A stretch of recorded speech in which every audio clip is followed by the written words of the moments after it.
Good afternoon, good morning, wherever you are, depends on. 왜 제가 영어로 하고 있죠? 네, 한국말로 다시 하겠습니다. 광야의 성막에 대해서 오늘 한 2시간 정도 강의를 하도록 하겠습니다. 유튜브를 통해서 이것을 보게 되신 여러분들 반갑습니다. 광야에 지어진 성막은 사실 그 자체가 나중에 지어진 더 화려하고 더 큰 성전들의 원형의 모습입니다. 그래서 하나님의 성전이 영적으로 어떤 의미를 갖고 있는 것을 그대로 보여주고 있는 것이 광야에 지어진 모세 시대의 성막이라고 하겠습니다. 이것은 사실 그 시청각 교육의 의미가 있었어요. 하나님께서 제대로 교육을 받지 못한 노예들이었고 또 아직 율법을 받아서 하나님의 말씀에 대해서 잘 알지 못하는 사람들에게 특별히 당신의 신성과 이 땅에 오셨던 예수 그리스도의 삶과 사역을 통하여 하나님께서 보여주신 당신의 사랑을 또 당신의 신성을 특별히 예수 그리스도의 그분의 캐릭터를 우리들에게 보여주기 위하여 그런 목적으로 지어진 것입니다. 6월절에 애굽을 탈출했던 출애굽한 이스라엘 백성들이 출애굽한 지 4개월 11일째 되던 날 이 성막 건축을 시작하였고 약 7개월에 걸쳐서 그래서 11개월이 넘어서 이 성막이 완성됩니다. 그때로부터 486년간 즉 솔로몬 왕 주기 5년에부터 착공되어 7년 만에 완공돼서 BC 959년 기원전 959년에 완성된 첫 번째 성전인 솔로몬의 성전이 지어져서 하나님께 드려질 때까지 486년간 이 성막 시대가 계속되었던 것입니다.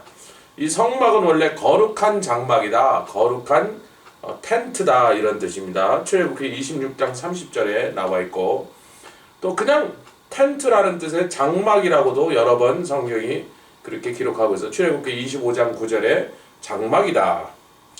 또 하나님이 계시는 거룩한 장소란 뜻으로 성소라고도 표현된 적이 있습니다. 출애굽기 25장 8절은 성소라고 불렀고요.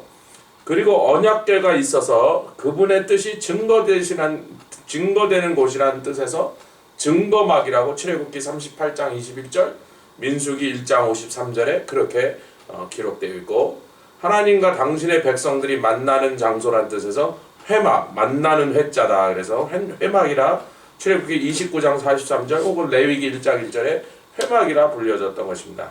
그런데 막상 성막 그 안으로는 제사장만 들어갈 수 있었고 일반 백성들은 들어갈 수 없었으며 특별히 그 성막 안에서도 지성소에서는 1년에 한 번씩 대제사장이 들어갈 수 있었지만 그 사람 외에는 모세만 언제나 그곳에 출입하여 그곳에 임재하신 하나님과 만나서 하나님께 여러 가지 지시를 듣던 곳이었습니다. 이에 비해서 예루살렘에 세워졌던 화려한 성전들이 있었죠. 첫 번째는 솔로몬, 그 다음에 수룹바벨, 세 번째는 헤롯 대왕에 의해서 세워졌던 그 성전들은 훨씬 더 크고 또 굉장히 아름다워 많은 사람들에게 그 아름다움을 자랑했던 그런 건물이고 그것뿐만 아니라 인간을 배려하기 위한 여러 시설들이 추가되었습니다. 예를 들면 방도 있었고 창고들도 있었고 난간도 지어 넣었으며 특별히 바닥에도 아름다운 돌을 깔아서 사람들이 흙바닥에 서 있지 않도록 했는데 그 성막 광야에 있었던 성막에는 바닥이 없습니다. 또 아무 방도 없고 인간의 편의를 위한 어떤 시설도 그 안에 지어지지 않았다고 하는 사실을 우리가 기억할 필요가 있습니다. 오늘날 너무 교회 건물을 초현대식으로 또 굉장히 고급으로 꾸며놓고 인간의 편리를 위한 시설들이 너무 그 성전 건축에 있어서 포커스가 된다는 것은 이 성막의 정신에서 비춰볼 때는 그렇게 바람직한 일이 아니라 이렇게 우리가 또 한번 생각해 볼 필요가 있습니다. 성막의 구조에 대해서 우리가 좀 살펴볼 필요가 있죠.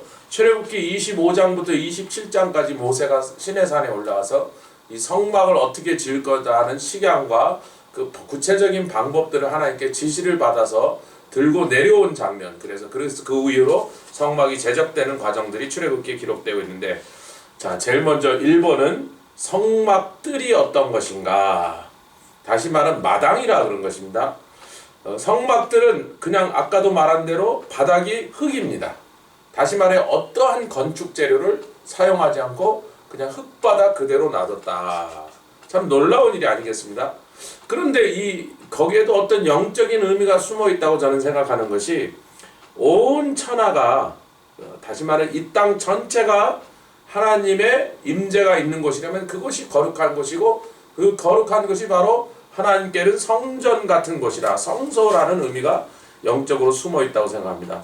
다시 말하면 흙이라는 건 경계가 없죠. 거기다 무슨 바닥을 깔고 이 건물 안, 이 건물 밖 이렇게 구별하는 것인데, 바닥이 없다는 것은 그냥 성막이 이동할 때마다 그곳이 어디든지 그곳이 거룩한 곳이 되었다 라고 하는 그런 의미가 되었습니다. 백성들은 이 뜰에 서 있어야 되는데 의자가 없었고요, 지붕도 없었습니다. 그래서 그 뜨거운 폭염에서부터 혹은 비바람에서부터 그들을 보호해 줄 만한 그런 지붕이 없었는데, 이것에 대해서 우리는 이사야서 4장 5절 말씀과 요한계시록 7장 15절 16절에 주 여호와께서 친히 그 천막이 되셨다, 다시 말하면 그들을 덮어주는 그런 막이 되셨다, 이렇게 영적으로 우리가 볼 수 있습니다. 이사야서 4장 5절 말씀을 제가 성경에서 읽어보면, 여호와께서 그 거하시는 온 시온산과 모든 지폐 위에 낮이면 구름과 연기, 밤이면 화염의 빛을 만드시고 그 모든 영광 위에 천막을 덮으실 것이며, 또 천막이 있어서 낮에는 더위를 피하는 그늘을 지며 또 풍우를 피하여 숨는 곳이 되리라. 이것이 광야에서 이동하던 이스라엘 백성에게 구름과 불기둥, 구름기둥, 불기둥으로 그것이 그들에게 영광의 천막이 되었다. 하나님 자신이 그들을 덮어주는 천막이 되었다. 하나님만 오시면, 하나님의 임재가 있는 곳에서는 그런 불볕 더위를 걱정할 필요가 없었다라고 우리가 할 수 있습니다. 요한계시록에 천국의 모습이 그려져 있는데, 그것에 놀랍게도 그런 일들이 다시 한번 일어나는 것이 천국이다, 그렇게 표현하고 있는데, 7장 요한계시록 7장 15절부터 16절까지에 그러므로 그들의 하나님의 보좌 앞에 있고 또 그의 성전에서 밤낮 하나님을 섬기며 보좌에 앉으신 이가 그들 위에 장막을 치시리니 저희가 다시 줄이지도 아니하며 목마르지도 아니하고 해나 아무 뜨거운 기운에 상하지 아니할지니. 할렐루야. 그래서 광야의 교회, 광야의 성막이 교회의 모습인데, 요한계시록에 기록된 대로 하늘에 천국에 우리가 올라갔을 때, 그래서 하나님께서 친히 그들의 장막이 되신다는 이러한 놀라운 일들이 다시 한번 우리에게 보여지고 있습니다. 놀라운 약속입니다. 자, 이 작은 두 번째로는 문에 대해서 저희가 좀 살펴보고 있는데, 문은 동편에만 있었다.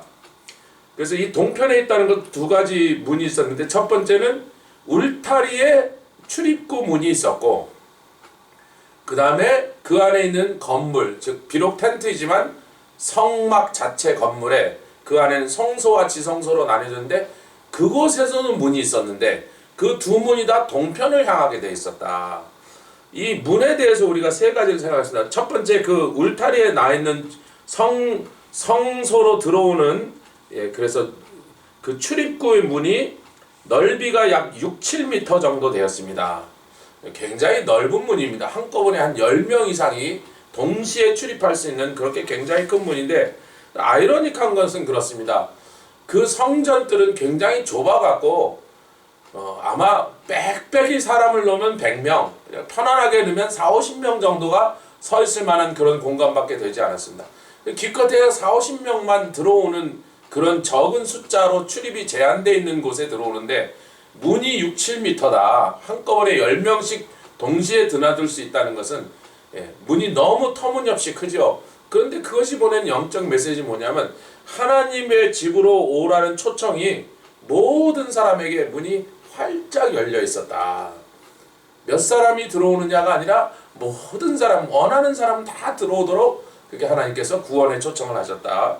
그리고 문이 하나밖에 없습니다. 울타리에도 동쪽에 문이 하나, 그래서 다른 서쪽, 북쪽, 남쪽에는 문이 출입구가 없었고, 또 그 안에 있는 성막, 텐트 자체에도 문이 동쪽으로 하나만 있었고 다른 쪽에서는 전혀 출입구가 없었다고 하는 사실입니다. 여러분, 그것은 이렇게 우리가 정리해 보겠습니다. 첫 번째, 구원의 길은 하나였다. 문이 하나라는 것은 여러 문이 없다. 진리도 하나이고 하나님도 오직 한 분이시라고 하는, 하나님은 한 분이시니 진리도 하나이고, 그러니까 구원의 문도 하나라고 하는 것이 거듭거듭 강조되고 있다고 하는 사실입니다. 두 번째, 동편은 언제나 하나님께서 출입하시는 문이라고 에스겔서 44장 1절부터 3절까지 그렇게 표현되고 있습니다. 그 또 동편은 우리가 잘 아는 대로 태양이 뜨는 쪽이죠. 그래서 마치 태양이 온 세상에 호흡하고 있는 모든 생물들에게 생명을 공급하고 생명의 기운을 그렇게 공급하는 것처럼, 모든 세상에 창조되고 살아 숨쉬고 있는 것들에게는 하나님으로부터 오는 생명으로 공급받는 것이다. 그래서 하나님이 없으면 우리는 살 수 없는 존재라는 것이 다시 한번 그렇게 보여지고 있는 것입니다. 예. 그래서 이 세 가지 사실, 문에 대한 사실을 우리가 한번 살펴봤습니다. 구원의 길은 하나이다, 진리의 길이 하나이고 하나님이 한 분이신 것처럼, 또 하나님만이 세상의 모든 살아있는 것들에게 생명을 공급하시는 분이시고, 또 그 문이 굉장히 넓어서 기능적인 면보다는 초청의 메시지가 강조되어 누구나 들어오라고 하시는 그런 놀라운 초청의 말씀이 이렇게 있습니다. 그 다음에 이제 성막의 문을 들어서면 처음으로 마주치는 물건이 번제단이다. 그래서 그 번제단은 동편문에서 들어오는 사람이 도대체 피할 수 없도록 딱 입구에 들어서자마자 거기에 세워져 있었는데, 또 굉장히 큰 그런 물건이었습니다. 넓이가 약 2m, 길이가 약 2m, 그래서 거기에 사실은 황소가 통째로 올라갈 수 있을 정도의 넓이였다고 하는 것입니다. 그렇게 큰 물건, 높이도 상당히 높아서 그것을 피하여 지나갈 방법이 없이 반드시 들어가면 제일 먼저 번제단을 마주치게 되어 있었습니다. 우리가 교회에 들어와서 예배드리러 온 사람들이 먼저 다른 사람이나 다른 일에 신경 쓰는 요즘의 모습들과 비교해 볼 때 무엇이 강조되어 있었는데 우리가 그것을 놓쳤는가 하는 것을 한번 반성하며 회개할 필요가 있다는 것입니다. 먼저 성막이라고, 즉 하나님의 집에 딱 입구에 들어서면 그곳에 세워져 있는 번제단, 그 번제단에서 수없이 많은 제물들이 하나님께 드려졌는데, 결국 그 모든 제물도 완전한 제물이 되지 못하여서 마지막에 온전한 제물이시고 그 모든 제사의 완성이신 예수 그리스도가 오셔서 십자가에 돌아가심으로, 그래서 번제단은 십자가를 가리키고 있다고 하는 사실입니다. 그래서 우리가 하나님의 집에 들어오면 제일 먼저 십자가를 생각하고 그 십자가가 예배를 드리러 들어온 사람에게 포커스가 되어야 되는데, 자꾸 사람이나 또 다른 여러 일들에 우리가 마음을 뺏기고 눈길을 뺏기는 요즘의 모습이 한번 우리가 반성할 필요가 있다고 하는 사실입니다. 그 번제단은요, 그 기능적으로 보면 사실은 그냥 오늘날의 바베큐 틀처럼 생겨 있어요. 밑에는 불을 떼는 곳이 있고 그 외에는 바베큐 틀에 있는 고기를 굽는 것 같은, 왜 고기를 구워야 되는 그런 기능적인 것이 있기 때문에 이렇게 그릴처럼 되어 있고, 그 다음에 이렇게 사각형의 그런 단이었는데, 그것에 고기를 올려놓는데 작은 짐승이 아니라 황소 한 마리까지 올라가니까 굉장히 무거운 고기 덩어리들 들고 올라가야 되는데 굉장히 높았습니다. 그래서 잘못하면 사다리를 놓고 기어 올라가야 될 정도로 이렇게 높은 곳인데, 그 높은 곳 위에 귀퉁이에 뿔이 만들어져 있었습니다. 이렇게 쇠로 만들어진 이런 뿔이 4군데 있었는데 그것을 제단뿔이라고 우리가 부르죠. 그 제단뿔에는 예레미야 17장 1절의 말씀대로 금강석으로 된, 다시 말하면 끝이 다이아몬드로 되는 것으로 이스라엘의 죄를, 거기 사람들의 죄를 새기도록 되어 있었다고 하는 사실입니다. 여러분, 금강석으로 새기는 이유는 쇠에다가 글씨를 기록할 수 있는 방법은 쇠보다 더 단단한 물건인, 그래서 쇠보다 훨씬 단단한, 요즘도 철을 깎거나 잘라내는 데는 다이아몬드가 들어간 그런 톱이나 그런 것들이 쓰여지고 있어요. 쇠를 자를 수 있는 거는 다이아몬드밖에 없다. 그래서 다이아몬드 끝이 박혀있는 그러한 것으로 새겼다는 것은 절대로 지워지지 않게, 다시 말하면 인간의 죄는 한 번 지은다면요, 그것이 없어지지 않고 지워질 수가 없다고 하는 사실입니다. 그런데 그것을, 죄의 내용을 그곳에 새겨지게 하셨는데 그것을 지울 방법은 없으나, 제사장이 이제 짐승을 잡아서 다 각을 뜨고 이제 번제단에 올려놓은 다음에 그 손에 묻어있는, 잔뜩 묻어있겠죠. 짐승을 잡아서 각을 뜨는 동안에 얼마나 많은 피가 흘렀습니까? 그래서 그 손에 가득 묻어있는 피를 번제단 뿔에, 즉 죄를 기록한 곳에 바르게 되어 있습니다. 그래서 피를 발라버리면 금강석으로 새겨놓은 그 죄의 내용이 다시 지워질 수는 없으나 피로 인하여 덮어져 버리고 가리워져 버렸다고 하는 사실이다. 이것을 잘 표현하고 있는 것이 다윗이 죄를 지은 다음에 그 다음에 용서함을 받고 그 기쁨을 찬양하는 시편 32편 1절에 이렇게 기록되어 있습니다. 제가 한번 말씀을 찾아 읽도록 하겠습니다. 여러분도 함께 같이 읽으셨으면 좋겠습니다. 시편 32편 1절의 말씀인데 그곳에 이렇게 기록되어 있습니다. 허물에 사함을 받고 얻고 그 죄의 가리움을 받는 자는 복이 있도다. 여기서 허물과 죄가 얼핏 들을 때는 거의 같은 의미를 가진 동의어처럼 들리지만 히브리어 원문에서는 그것이 굉장히 구별되어 있습니다. 허물은요, 일부러, 즉 고의적으로 지은 죄를 말하고 있는 것입니다. 다윗은 자기가 죄를 짓는지 잘 알고 있었어요. 그가 왜 그것을 잘 알고 있는지 우리가 그 증거가 뭐냐면 그 죄를 짓고 난 다음에 그 죄를 숨기려고 더 큰 죄를 지었다는 거예요. 간음한 외에 그 다음에 거짓말하고 그 거짓말이 잘 통하지 않으니까 그의 아내 바세바의 남편 우리아를 죽이도록 했는데 그 죽이는 것도 속임수를 써서 죽였죠.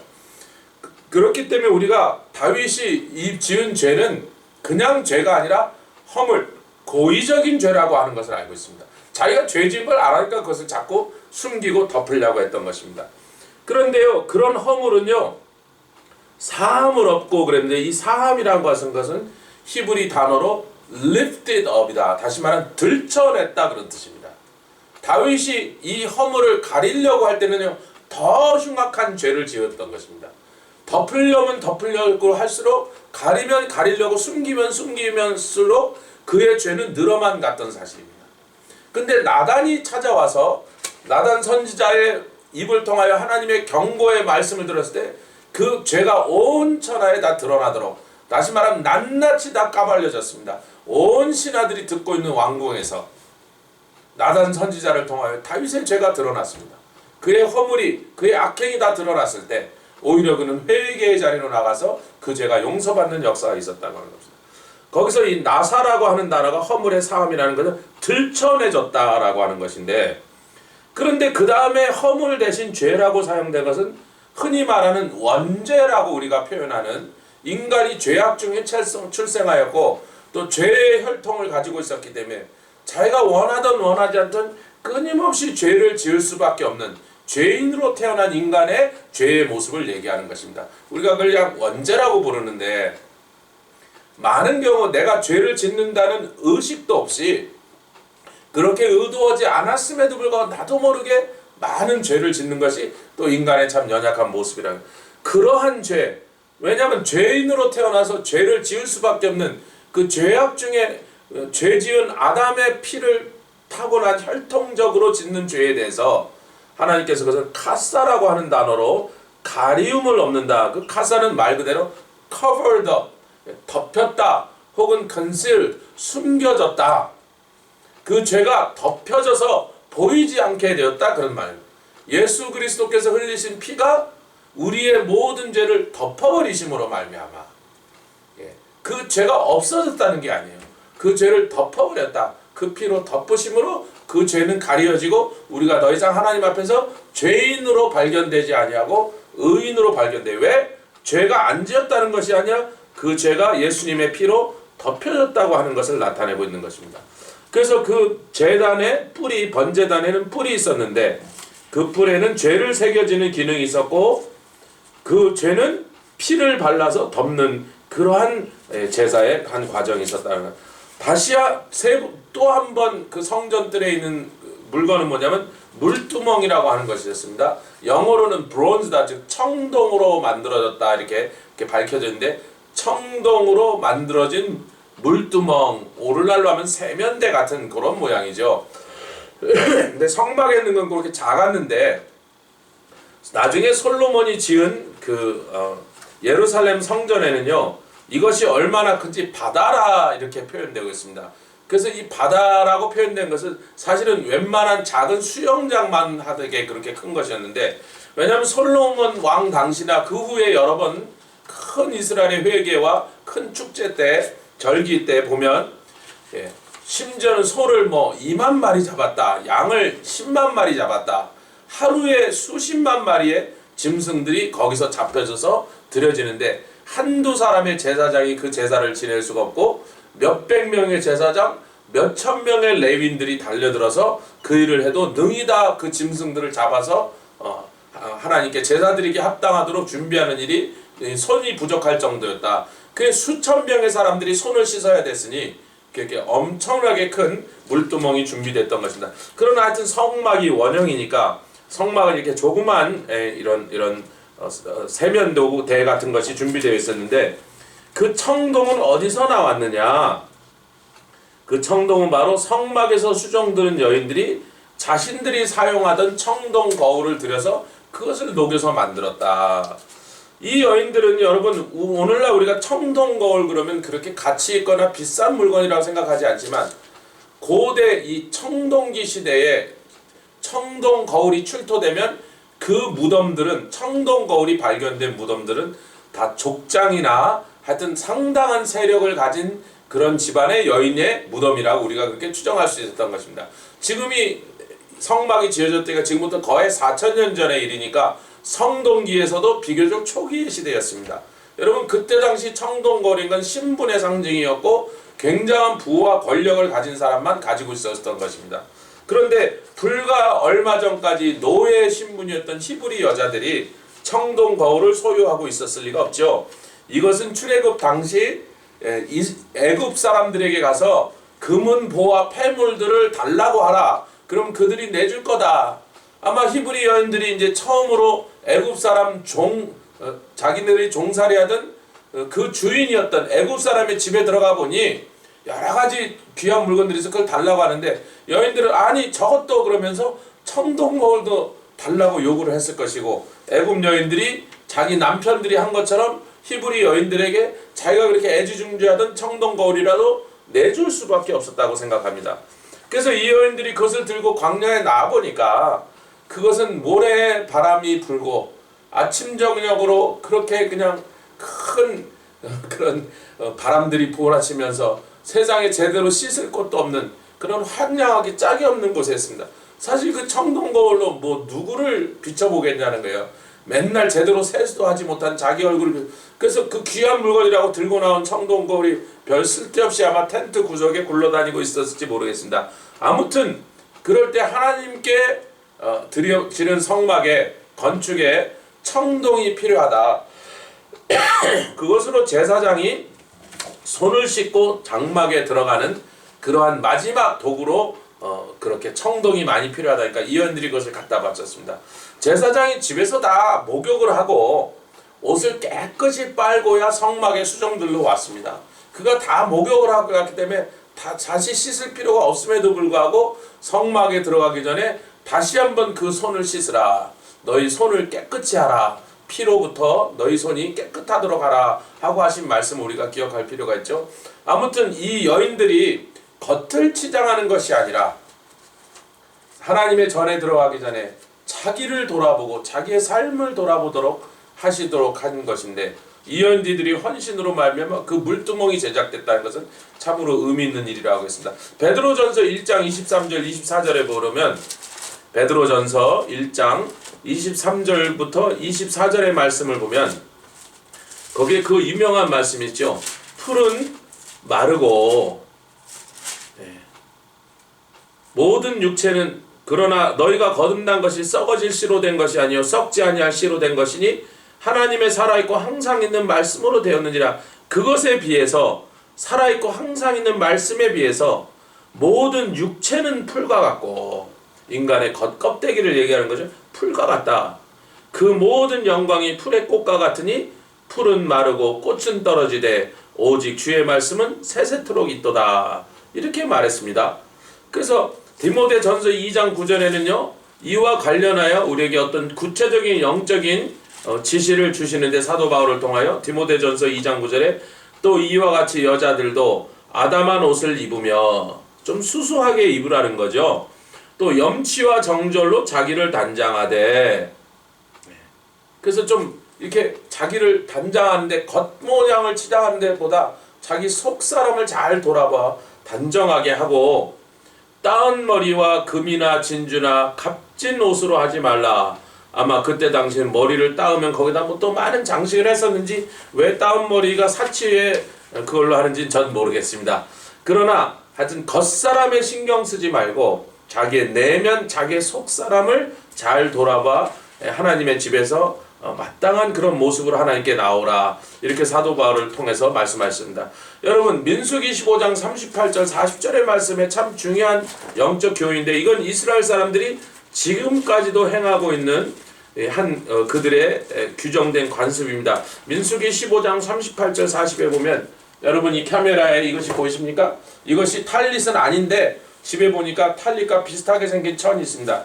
이렇게 파란색과, 여기는 다른 색깔이 섞여져 파란색과 하얀색이 이렇게 줄줄이 겹쳐서 있는 곳에 이렇게 요 술이, 영어로는 테슬이라고 하는 요 테슬이 이렇게 붙어 있습니다. 술이 요건 더 훨씬 길게 붙어 있는데, 하여튼 제가 여러분들에게 조금 데몬스트레이션을 해드리기 위해서 요것을 좀 들고 나와봤습니다. 이스라엘 남자들은, 히브리 사람들은 요렇게 겉옷 위에다가 한 겹의 천을 걸치고 다닙니다. 이것을 탈릿이라고 부릅니다. 영어로 한국말로 번역하면 기도 보자기다. 영어로는 prayer shawl이다. 이렇게 번역할 수 있습니다. 이들이 항상 이렇게 다니다가 기도를 시작하게 되면, 같이 기도합시다 이러면 그들이 그것을 머리 위로 이렇게 올렸었습니다. 그래서 이렇게 해갖고요, 자기 시야를 가리는 것입니다. 왜 시야를 가리느냐? 그럼 이렇게 돼. 이스라엘 자손에게 명하여 그들의 대대로 그 옷단귀에 술을 만들고, 요 술을 만들고 청색끈을 그 귀에 술에 더하라. 이 술은 너희로 보고 여호와의 모든 계명을 기억하여 준행하고 너희로 방종케 하는 자기의 마음과 눈의 욕심을 쫓지 않게 하기 위함이라. 다시 말해서 눈으로 자꾸 허탄한 것들을 보고 자기 눈이 즐거워하는 대로 그것을 얻고자 하는 정욕, 과도한 욕심, 또 삐뚤어진 욕심을 품지 않고 그것들을 기도해서 구하지 않도록 하라 말씀하셨습니다. 할렐루야. 자꾸 좋은 것을 보면, 아주 고급스러운 멋진 집이나 비싼 차를 보면 꼭 그것이 필요하지 않음에도 불구하고 인간은 자꾸 눈의 안목의 정욕으로서 나도 저것을 갖고 싶다. 내 것이 아닌데도, 나에게 필요하지 않은데도 그 안목의 정욕을 따라서 그것을 갖고 싶은 욕심을 품게 되는데, 그것들을 제한하라, 막으라, 가려버리라 이렇게 말씀하신 겁니다. 경주마들이 빨리 달리기 위해서는 말들은 다 빨리 달립니다. 근데 어떤 말들은 달리면서도 자꾸 다른 것을 보느라고 이렇게 그 마음이 흐트러져서 발걸음이 흐트러지는데, 경주마가 잘 달리기 위해서 요 말의 눈 양쪽에는 이렇게 가리개를 이렇게 해놓은 것을 여러분이 보신 적이 있습니다.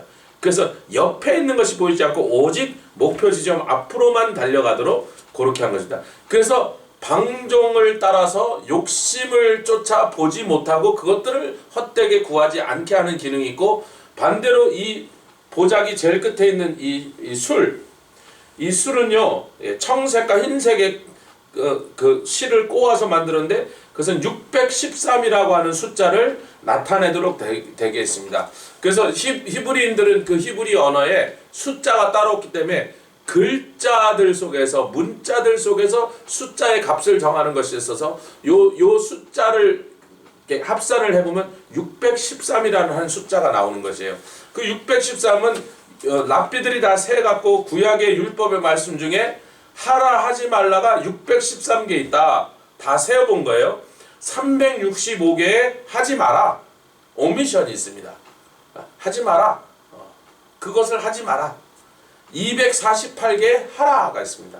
365개는 매일매일 하루에 한 번씩 매일매일 하지 말라 하는 것을 너희가 새겨서 기억하고 그대로 하지 말라고 하는 것이고, 248개는 그들이 뭐라고 설명한, 유대인 랍비들이 인간의 몸에는 248개의 각각 다른 뼈조각들이 붙여져서 인간의 몸을 구성하고 있다.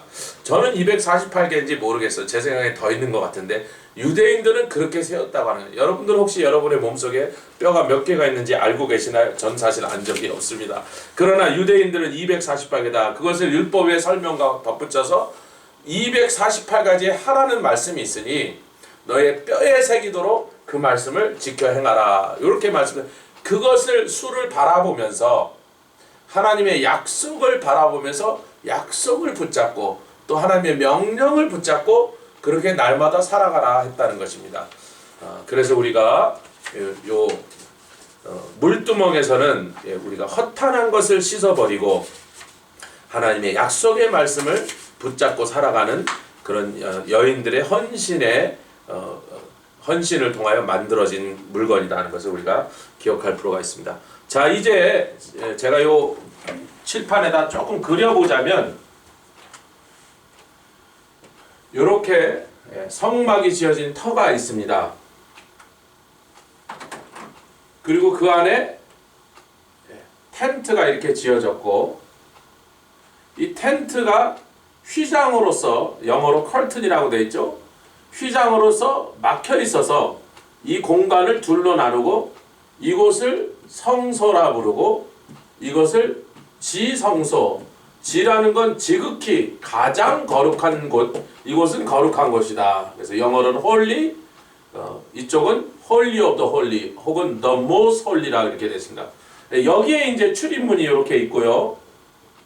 이쪽에도 출입문이 이렇게 있습니다. 굉장히 크다 그랬죠? 그래서 이쪽이 동쪽이다 이렇게 우리가 생각하면 되겠습니다. 자, 그래서 이제 우리가 이 성전 뜰에 있는 번제단을 지나서 또 제사가 다 지려지고 나면 물두멍에서 제사장이 손을 씻고 백성들은 이 바깥에 서 있지만 제사장은 성소 안으로 들어가는 것입니다. 이 성소 안에 들어가면 세 가지 기구가 이 안에 성물이 만들어져 있다고 하는 사실을 우리가 기억할 필요가 있습니다. 이곳에 세 가지가 무엇이냐면 떡상이 이렇게 놓여 있고 그 다음에 여기는 촛대가 이렇게 있어서 이걸 히브리 말로 메노라라고 하죠. 7개의 가지가 이렇게 나와 있습니다. 그래서 금으로 만들었을 때 금촛대 혹은 그 후에는 광야 생활이 지난다면은 등대로 만들었습니다. 왜냐하면 등잔으로 바꾼 이유는 초는 굉장히 그 끄름도 나고 그런데 등으로 해서 올리브 기름을 순한 올리브 기름을 쓰면 연기 끄름이 나지 않습니다. 그래서 가나안 땅에 정착한 다음에는 감람나무를 심어갖고 얼마든지 그 기름을 공급할 수 있었기 때문에 등잔으로 바뀌었습니다. 그래서 어떤 곳은 금등대, 그 이전에는 금촛대 이렇게 되어 있습니다. 그 금촛대의 모양이 7가지가 나와서 그것을 메노라, 히브리어 메노라라고 부르고 우리들이 금촛대라고. 이쪽에는 또 분향단이 있어갖고 뭐 제가 그림을 잘 그리지 못하지만 그래서 향불을 피우는 이 세 가지 기구가 있었다고 하는 것을 우리가 조금 기억하면서 강의를 계속하도록 하겠습니다.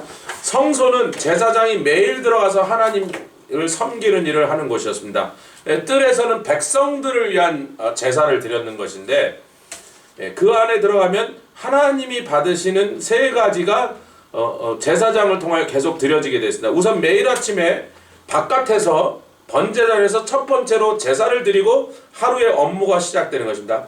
그리고 하루의 끝에 저녁에 또 제사를 드립니다. 그래서 이 제사를 아침 제사, 저녁 제사라고 불려지는데 이 두 가지를 합하여 상번제, 항상 드리는 제사다. 언제나 드리는 제사다. 그래서 아무 절기가 아니어도 1년 365일 또 아무리 국가에 위기가 오거나 재난이 오거나 전쟁이 벌어져도 그 와중에도 한 번도 이 제사가 폐해진 적이 없이 계속해서 성막이 있고 성전이 있을 때 이 제사가 드려져서 상번제인데 민수기 38장 3절에 그것을 상번제라 부르고 있습니다. 그거는 아침 제사와 저녁 제사. 그래서 성막의 일과는 아침에 제사장이 와서 제일 먼저 아침 제사를 드림으로 시작되고 그 다음에 성막 안으로 들어가서 이제 제사장이 할 일을 하다가 마지막 일과가 끝나고 성막 밖으로 나가서 다시 한번 제사를 드려서 저녁 제사를 드림으로 성막에서 모든 공식적인 사역이 끝나고 제사장은 집에 가고 성막은 이제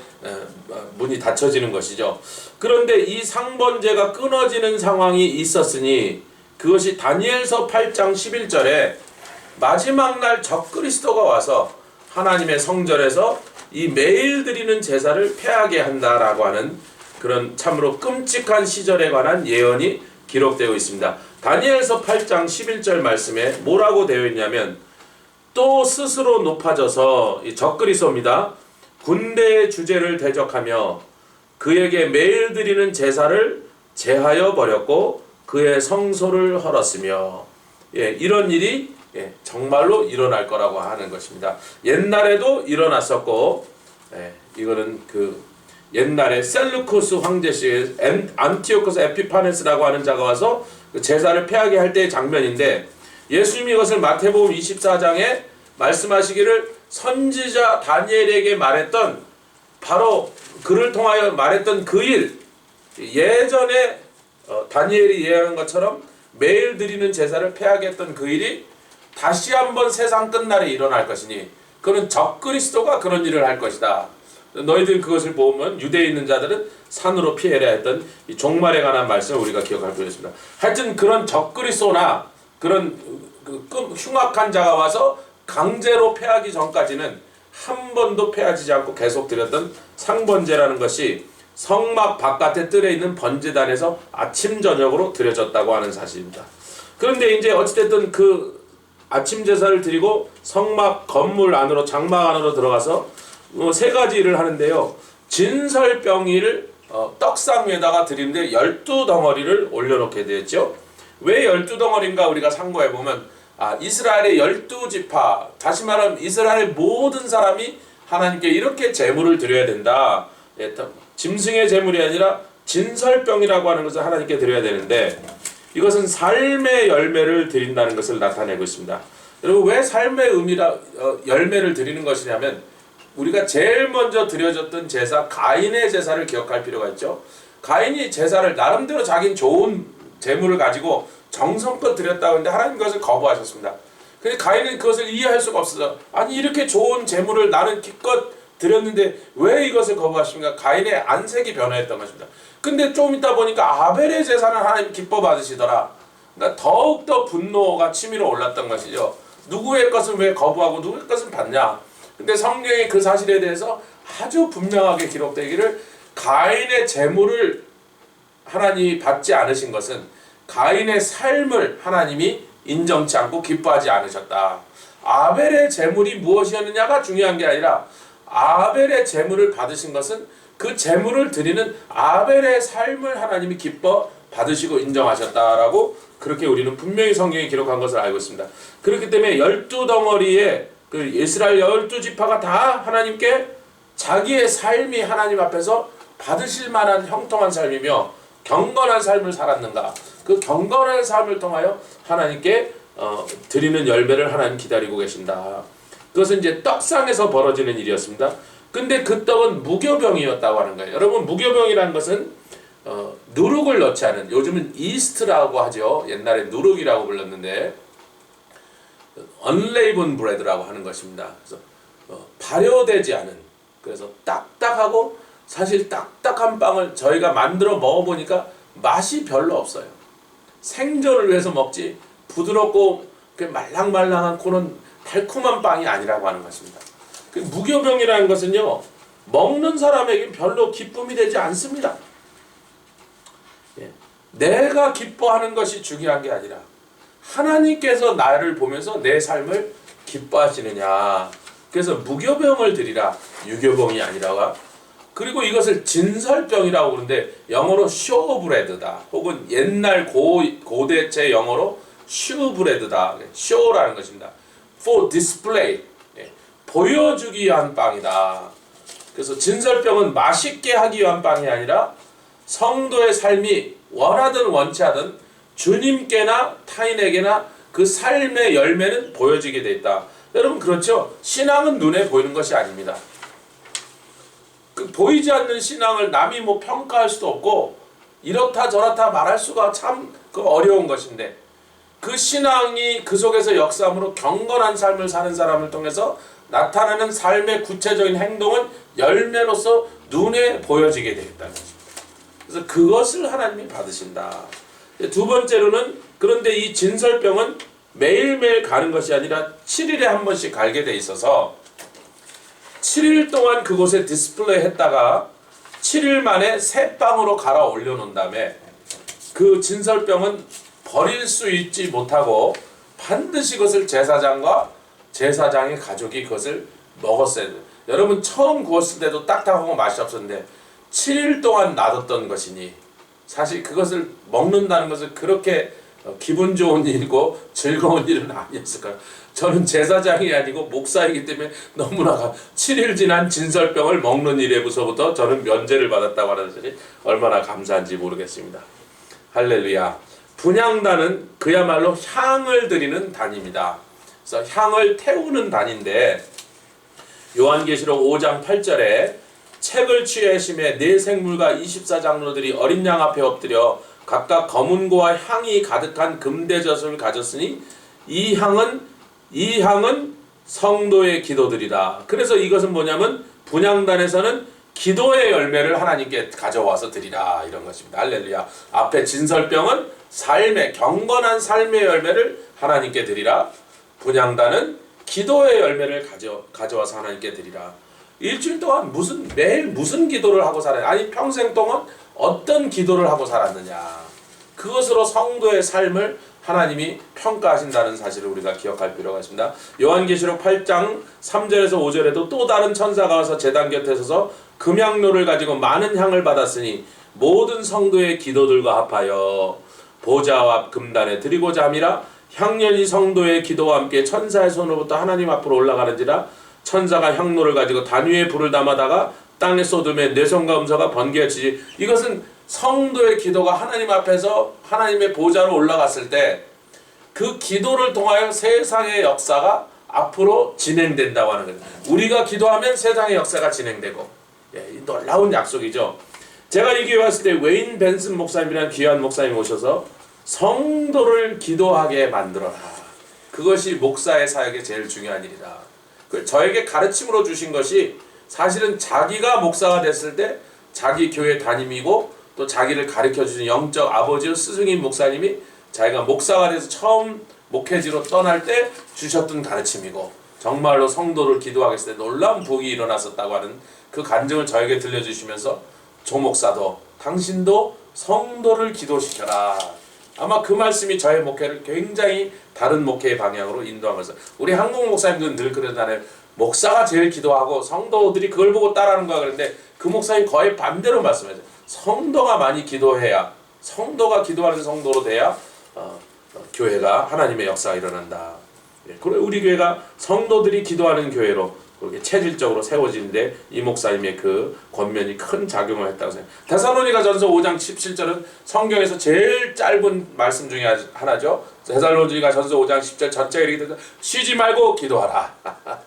기도를 쉬지 마라. 사무엘상 12장 23절에 사무엘이 은퇴하는 날, 내가 비록 이스라엘의 선지자요 또 왕이 없던 시대의 선지자 사사는 거의 왕과 같은 영적 권력을 가지고 권세를 가지고 있던 사람인데, 내가 이 사사직을 내려놓으면서 선지자의 직에서 은퇴하면서, 그러나 절대로 오해하지 마라. 내가 비록 사사의 직과 선지자의 직은 내려놓고 공식적으로 왕을 세우는 이런 상황이 있지만 내가 너희들을 위하여 기도하는 일은 절대로 쉴 수 없사니 기도하는 것을 쉬는 것은 죄다, 이렇게 말씀했던 것을 우리가 기억할 수 있습니다. 그래서 일주일 동안 또 매일매일 기도 속에서 평생도록 기도하시면서 하나님께 기도했던 것을 열매를 하나님께 드린 것이 분향단에서 이루어졌던 일입니다.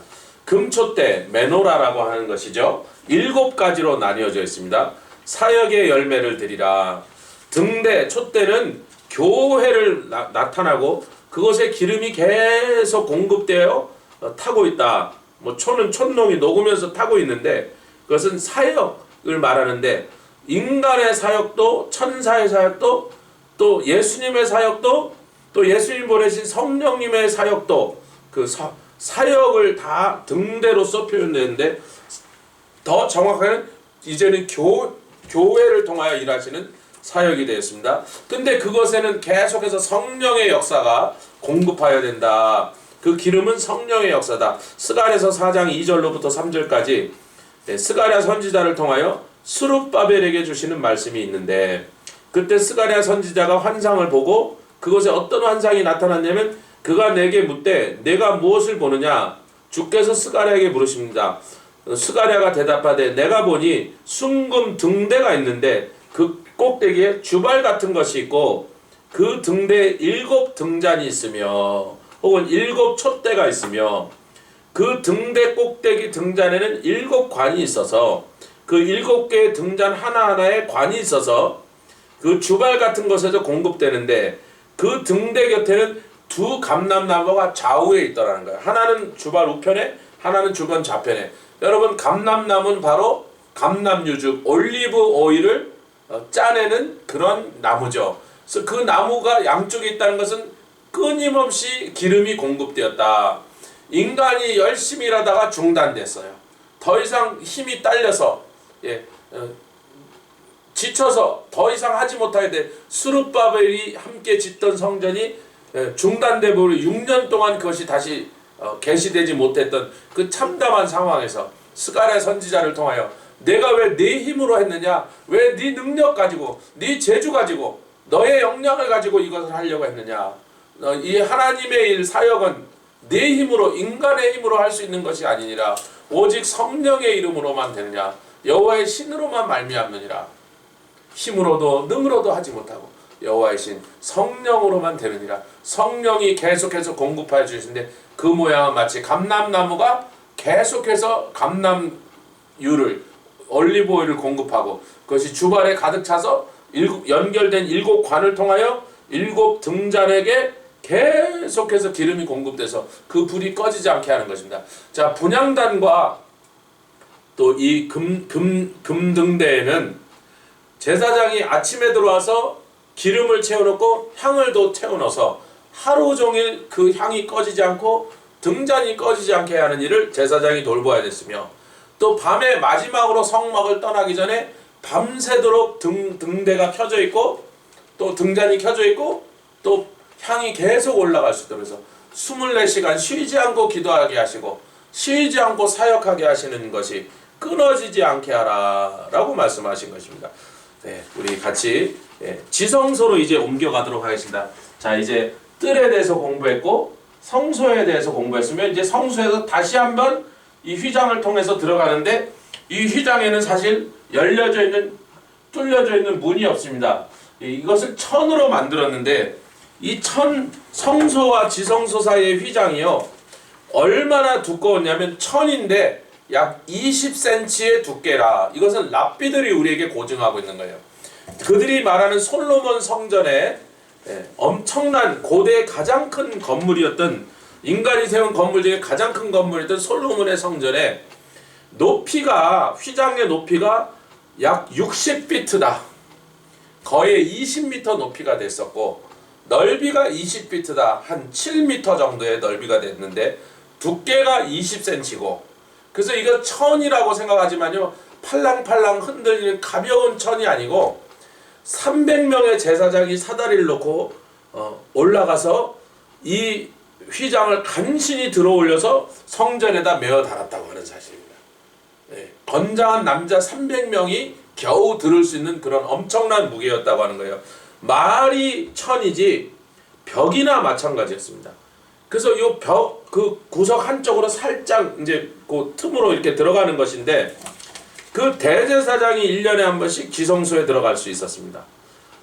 그 한 번 들어가는 날 빈손으로 들어가는 게 아니라 손에는 큰 양푼과 같은 그릇에 황소의 피를 잔뜩 받아서 1년에 한 번 대속죄일 날 대제사장이 한 번 들어가실 것이 허락된데, 2 손이 다 그 그릇을, 그것도 출렁출렁하는 액체를 들고 들어가는 것이었어요.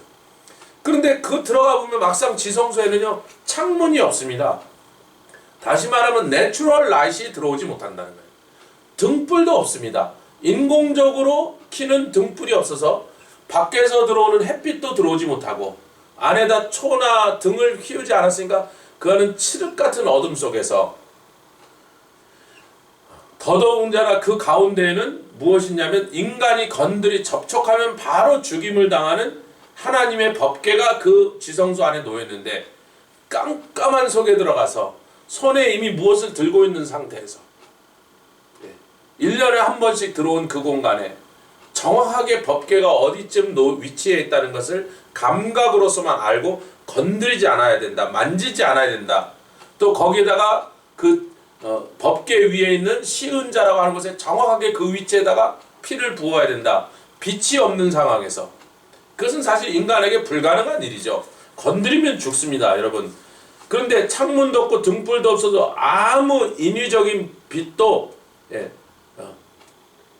그곳에 있지 않도록 하신 하나님의 그 배려가 무엇이에요? 무슨 뜻이에요? 하나님의 임재를 나타내는 임재의 상징인 쉐키나 영광의 빛이 그곳에 비쳐. 즉 하나님이 그곳에 오실 때에만 그 안이 밝아졌다는 것이에요. 성소에는 불을 켰어요. 또 당연히 성막 바깥에는 햇볕이 있으니까 환했습니다. 그러나 지성소 안에는 하나님이 오시지 않는다면, 그곳에 임재하여 찾아오시지 않는다면, 그곳에 계시는 하나님에게서 나오는 빛이 아니라면 그 안에서 도저히 대제사장이 일을 할 수 없었다는 거예요. 여러분 1년에 한 번씩 대속제일에 들고 들어간 대제사장의 그 피, 그가 들고 가는 그 피가 하나님께 연락되지 않는, 하나님이 기뻐하시지 않는 제물일 때 대제사장은 그 즉시에서 죽임을 당했습니다. 그래서 제물이 하나님이 기뻐하시지 않고 흠이 있는 제물일 때 죽임을 당했을 뿐만 아니라 하나님의 임재가 그곳에 없으면 그 잘못해요 법궤를 건드림으로 죽임을 당하는, 이래저래 죽을 일밖에 없는 그런 상황에서 여러분, 근데 이것을 하나님 다 하나로 연결해 놓으셨어요. 거룩한 제물을 드리는 일과 그 거룩한 제물을 하나님이 받으시기 위하여 그곳에 오시는 일과, 그래서 하나님이 오심으로 빛이 비춰주니까 대제사장이 자기에게 맡겨진 소림을 다 감당할 수 있던 세 가지는 하나로 다 붙어 있었다는 것입니다. 여러분 오늘날은요 거룩하기를 위해서 노력한대요. 근데 그것이 하나님의 임재와 별로 상관이 없고, 또 그 임재가 있든지 없든지 자기가 하나님의 전에 들어와서 예배드리는 것과 상관없다. 이 세 가지가 다 따로따로 떨어져 있는 것처럼 하니까 아무 기능도 일어나지 않는, 그 세 가지는 여러분들 하나로 연결되어 있었던 것입니다. 우리가 드리는 제물은 이미 거룩한 삶을 살면서 하나님께 가장 거룩한 제물을 드리려고 하는 성도의 마땅한 그런 노력과 그러한 바람으로 통해서 하나님이 받으실 만한 합당한 제물을 들고 들어온 것이고, 그것을 하나님이 기뻐하시기 때문에 그곳에 오셔서 그 삶을 기뻐하시니 그 제물도 기뻐하셔서 하나님이 오시니까 쉐키나 영광의 빛이, 임재의 빛이 그 지성소 안을 비춤으로 말미암아 성도가 들어가서 능히 하나님을 만나고 하나님 앞에서 예배 드릴 수 있는 것이, 예배의 성공이 다 하나로 연결되어 있어서 그래야 우리가 산다, 죽지 않는다. 요것들이 다 연결되어 있을 때 그 의미들이 살아나고 그 효력이 살아난다고 하는 것입니다. 그 안에는 이미 언급한 대로 법궤가 있었습니다. 그냥 궤라고도 부를 때가 있었어요. 그런데